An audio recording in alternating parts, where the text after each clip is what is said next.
Hey guys! Today I want to talk to you about sketchbooks. How I use them, which ones I use. It's been quite a big struggle for me, sketchbooks.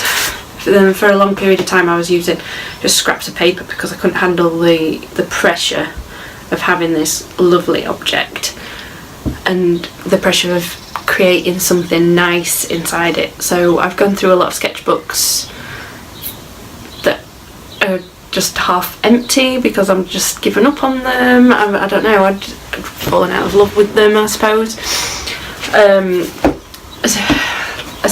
One of my favourite sketchbooks, the brand is Sea White, and you do see them quite a lot in the shops and things. You can get them on Amazon and stuff. They're quite cheap, but the paper's really nice, and they've got like really nice cloth covers as well. So I've had a few Sea White ones, like different sizes. My first one was one that I got at Cambridge School of Art, which is just beautiful in itself. But again, it's so thick.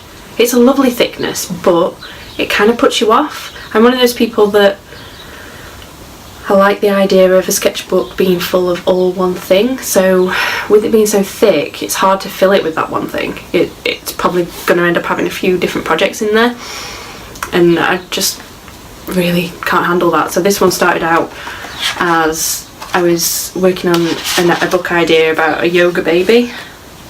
There's quite a few sketches in there. There's some nice things in there, but then I end up having to use it for just drawings and doodles as well. I suppose I have used this one quite a bit, but still it is quite empty. There's over half of it is completely empty, but just as an artist, when you look at that, it's just equal parts, oh lovely, I just want to draw on it, and equal parts terrifying. So again, I've had lots of Sea Whites. This is another Sea White, an A4 one. This, I don't know, I just didn't get on with this one at all. So there's only like 5 pages used in that. I may, to be honest, just slice out the paper and use the paper in it. Another big one, a nice big square one. I like the square ones, but again, it's quite thick. And it's ended up being random, and I just don't like it. If I don't like it, then I won't actually use it, because a sketchbook to me, I don't know, something precious, something that you want to, unless it's private, you want to show people. It's like a piece of art in itself. So with a lot of experimentation and trying out different ones, I've actually boiled it down to 2 that I really like using, and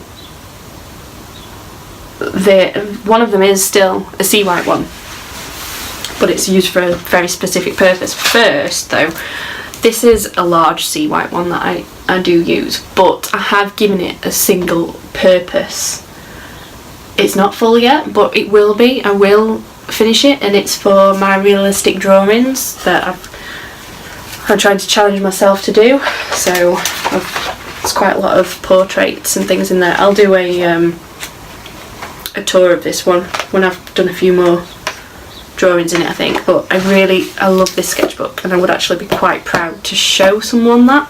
And I think that's what sketchbooks kind of are. I don't know. So last year when I went on the picture book retreat, there was a lady called Lynn Chapman, and she does some amazing urban sketching and drawing. She's a picture book author and illustrator as well. But she uses concertina sketchbooks, and she taught us how to make one and stuff. But I knew that Sea White actually make one, so it is one of my favourite sketchbooks to use. And I have got I've got 2, but probably 1.5 actually, that I've completed. This one's a full one, and I'm going to do a comprehensive sketchbook tour of these. But as you can see, they fold out like this, and you can use the other side as well. So I really experiment in these, and I suppose it is a form of urban sketching, but it's more like a diary, a journal maybe, sketching journal. I don't know what I'd call it, but I'm quite proud of these ones, and I like the idea that one day my kids will look at them and see them as like a visual representation of their lives and what mummy did and stuff. So I'll continue to do these ones. I will do a tour of that one and half of this one. I decided I'm really trying to practice my portraits and things like that at the minute, so I've got a concertina one on the go at the minute. The only problem with these is trying to figure out which is the front. So I was experimenting with different portrait methods and things in this one. This one's only just been started, so it's nowhere near done, but I'm really loving it, and again it's another one that I'd be proud to actually show people. So my recent discovery, and I know these have been around for a long time, is the Moleskine, I can't remember what they call them, the little 3-packs. They're about £6 and you get 3 little ones. The paper is really thin. I got the plain ones. It's really thin, it's really small, and I don't think there's as much pressure. I keep saying the word pressure, don't I? I feel pressure quite a lot, so to ease that is definitely a help in my practice. But I decided because there's 3, I would try and fill them as quick as possible and do 3 different things in each one. So I've got one for abstract, and I'm going to do a quick tour of these in a minute.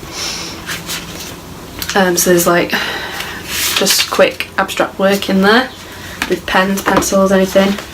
This one I'm doing mechanical pencil portraits. So it's really nice to just sit down and just do a quick sketch. And this one, like a warm-up thing that I like doing, is continuous line drawing or blind drawing. So I've recently got a Pentel brush pen, which I'm loving, and I'll do a video on all my equipment that I like using. So this is just full of really quick, messy portraits, and I'm getting through that one really fast actually, so I think it'll help me have like a sense of accomplishment to actually finish a sketchbook, because it's very rare that I actually do. Like with my travel one, I've finished one and I absolutely love it. It's an object, it's something that I feel really proud of, so yeah, it definitely helps with the practice. Let me know in the comments below if you've got a favourite sketchbook that you like to use. I'd be really interested, because it's always good to try out different things, but these are definitely my favourites. Moleskine little ones and the Sea White concertina. So yeah, thanks for watching guys.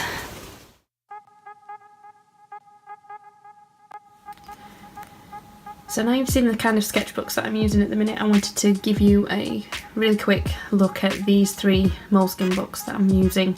They're not finished yet, but I thought I'd do a little quick tour of them at the stage they're at now, and maybe do another one when I've finished them. So the first Moleskine, I started doing little mechanical pencil portraits, and I'm really loving like the cross hatching and things like that in this, so it's helping me learn more how to do the faces, and especially the noses. I really enjoy doing noses and different ways of doing the mouths as well, so learning light and dark as well. It's so important for someone to practice the drawing. I don't necessarily love every single one in this. This one excuse me, I'm absolutely full of cold, so you'll have to excuse the coughing and the sniffing. This one, for those of you will know, is my husband, but I'm not entirely happy with it. But then again, I do quite like that it's got an odd style to it. I don't know, it may turn into something in the future. That's the whole point of a sketchbook. This was just some random portrait I found online. This one is hideous. This one's me, obviously, but it's horrible. I really hate that one. I don't know why, but I've got two sons and I can't seem to draw my eldest one. My youngest one I really enjoy drawing. I'm not quite happy with this, but I quite like the dark outline on it. Maybe it's kind of like graphic novel-y, I'm not sure. I quite like it. Again, this is my youngest son and I think it's quite successful. I really like that one. This is the last picture in it so far, so I'm not even halfway yet. Again, this is a portrait and I've started an oil painting on an actual canvas. So I did this drawing to kind of figure out where the light and darks are and things. So I'm quite happy with this, and the painting itself, I'm happy with how it's going so far. I'm not really an oil painter. Well, I'm not an oil painter at all. I just thought I'd challenge myself to do it. Yeah, so I'll show you guys at some point, and I'm taking photos along the way. But I think that's going to be quite a lengthy process, and it's something that I want to learn and develop. So yeah, portraits is something that I really enjoy doing at the minute. So this is the other moleskin. Again, it's portraits, but it's abstract. So it's blind drawing. It's not looking at your paper while you're drawing. You're just looking at the object, so you've no idea where you're putting the eyes or anything like that. I must admit, sometimes I do cheat. This one's a cheating one because obviously the eyes and the nose and the mouth are roughly in the right place, and you'll notice the ones that I have cheated a little bit on. But I don't know where these ones will go. I think they're going to develop into something. Maybe if I do start painting a lot more on canvases, I might try and develop some kind of style with these portraits. I'm not sure yet, but that's the whole beauty of having this sketchbook. It's good reference material to go back to. I really like this one. Again, completely cheated on that one because there's no way I'd be able to draw that. The eyes and everything in the right place if I was not actually looking at the paper. So I'll just flick through this one. Completely random shapes. This one I love, and yeah, this is, I didn't cheat on this one. Obviously the eyes aren't even on the face, neither is the nose or the mouth, but it reminds me of Picasso. I absolutely love Picasso's work. He's one of my favourite artists, and this is probably one that I will try and develop further into an actual piece of art. I just really like them. I don't know why. Some people probably think they're strange and just blobs on the paper. That one's quite interesting. Again, that's as far as I've got. I'm not even halfway yet. I kept a little piece of paper in the back. This is Grayson's version of me, and Simon, that's his version of me. He's actually blind, so when we say blind drawing, he's actually doing it blind. So yeah, the eyes, well, I suppose he's got them on the face, but the smile clearly isn't there, and my helmet hair is very wonky. But yeah, I'm going to keep that because I think that's kind of cool. And the last moleskin that I was going to flick through, I've only got a few things in here, but I really enjoy just letting loose sometimes and just using my pens and pencils, just, I don't know, creating like abstract stuff, and maybe they'll turn into a pattern that I'll make on the iPad or a painting. I don't know.